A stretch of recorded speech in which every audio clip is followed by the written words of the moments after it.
Hello guys, अस्सलाम वालेकुम।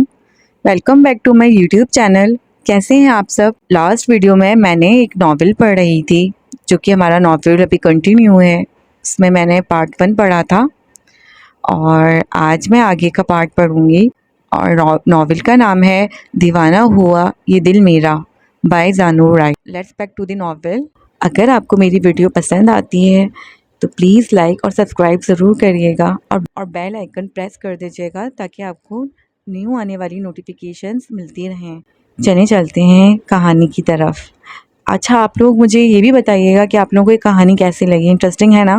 जैसा मैंने कहा था कि इसमें सब कुछ है, करेक्टर्स हैं, इमोशंस हैं और स्टोरी है, वॉयलेंस है, हर तरह के, मतलब इसमें आपको हर तरह की चीज़ मिलेगी।